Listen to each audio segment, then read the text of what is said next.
మాట్లాడిన దానికో తర్వాత నిన్న సింహాద్రిపురము ఆ పర్యటన వచ్చినప్పుడు అక్కడంతా ఎవరు జనాలు లేరు, ఏది ముఖ్యమంత్రి వచ్చినప్పుడు.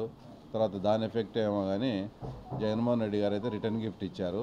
అంతవరకు నాకు దాదాపు 15 years నుంచి నాకు సెక్యూరిటీ ఉంది. రాజశేఖర రెడ్డి గవర్నమెంట్ ఎప్పుడు ఉంది, కిరణ్ కుమార్ రెడ్డి గవర్నమెంట్ అప్పుడు ఉంది. అన్ని గవర్నమెంట్లో కూడా నాకు థ్రెట్ పర్సెప్షన్ వల్ల సెక్యూరిటీ ఉండేది. ఆ సెక్యూరిటీని కూడా ఈరోజు పొద్దున్నే ఫోన్ చేసి మీ సెక్యూరిటీ డ్రాప్ చేస్తానని చెప్పేసి ఎనికి పిలిపించడం జరిగింది. నేను ఒకటి సూటిగా అడుగుతానా, నిన్న సింహాద్రిపురం పర్యటనకు జగన్మోహన్ రెడ్డి వచ్చినప్పుడు ఆయన సెక్యూరిటీ దాదాపు 3000 మంది పోలీసులు. స్పష్టంగా మేము మా ఊర్లోనే కాబట్టి చూసినాం. నీకు సెక్యూరిటీ నీ ప్రోగ్రాంకి వచ్చేదానికి 3000 మందిని నువ్వు సెక్యూరిటీ ఉపయోగించుకోవచ్చు. నీ మీద కంటెస్ట్ చేసే వాళ్ళము, తర్వాత మాజీ ఎమ్మెల్సీ ఎప్పటి నుంచో మాకు థ్రెట్ ఉంది, మాకు 1+1 ఇచ్చిన దాన్ని కూడా ఆ తర్వాత దాన్ని కూడా ఈరోజు రిమూవ్ చేయడం అనేది అంటే ఎంతవరకు సబబు ఇది? అంటే కేవలం దీంట్లో బాగా స్పష్టంగా మాకు అర్థమయ్యేది ఏంటంటే మమ్మల్ని అంతమొందించే దాంట్లో ప్లాన్లో భాగంగానే నాకు సెక్యూరిటీ తొలగించడం ఈరోజు జరిగింది. నేను జగన్మోహన్ రెడ్డిని ఒకటే రిక్వెస్ట్ చేస్తాను, నాకు సెక్యూరిటీ తొలగించినందువల్ల నాకు ఎలాంటి బాధ లేదు, ఏం లేదు. ఎప్పుడు మీరు ముఖ్యమంత్రిగా ఉన్నారు కాబట్టి బీటెక్ రవి ప్రాణానికి నాది బాధ్యత అని జగన్మోహన్ రెడ్డిని ఒక స్టేట్మెంట్ ఇమ్మనండి. నాకు సెక్యూరిటీ అవసరంలే, ఏం అవసరంలే, ఆయన చెప్పమనండి. బీటెక్ రవి మా పులివెందులో తెలుగుదేశం పార్టీకి ఇన్ఛార్జిగా ఉన్నాడు, నా మీద కంటెస్ట్ చేస్తున్నాడు కాబట్టి ఆయన ప్రాణానికి మాది బాధ్యత అని చెప్పండి.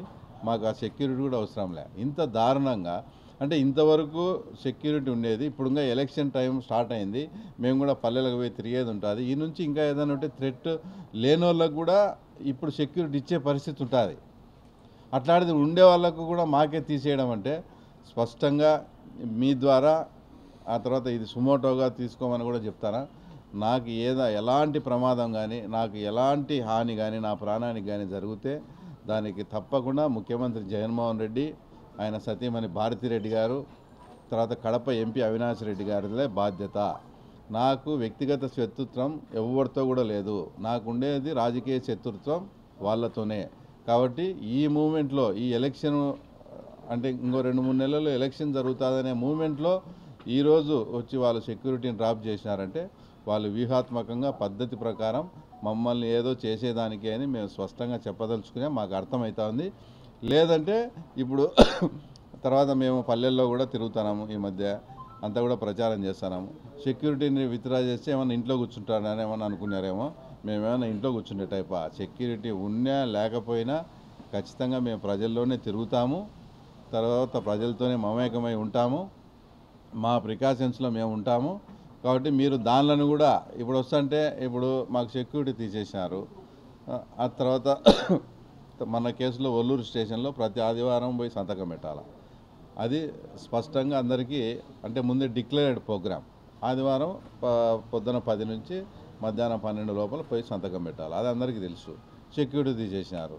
మేము ఒకవేళ కాన్వాయ్తో కానీ 4-5 వెహికల్స్తో కాన్వాయ్తో కానీ వస్తే ఇంతమంది ఎందుకు నీకు వెనకబడి మీ ఇన్ని కాన్వాయ్ అని మేము అబ్జెక్షన్ చెప్తామంటారు, ఒక వెహికల్ పంపిస్తారు. అంటే దాని అర్థం ఏమని? ఖచ్చితంగా వాళ్ళ దగ్గర ఏదో ప్లానింగ్ ఉంది, మమ్మల్ని ఏదో చేయాలని. కాబట్టి ఇదే సుమోటోగా తీసుకొని హైకోర్టు కూడా మేము అప్లై చేస్తున్నాం. మాకు ఏది జరిగినా కూడా జగన్మోహన్ రెడ్డి, భారతిరెడ్డి, అవినాష్ రెడ్డిదే 100% బాధ్యత. నాకేమైనా పొరపాటున రేపొద్దున ఏమైనా జరిగినా కూడా ఆ తర్వాత దీన్నే సుమోటోగా తీసుకోవాలని కూడా మీ ద్వారా అందరికీ కూడా చేస్తాను.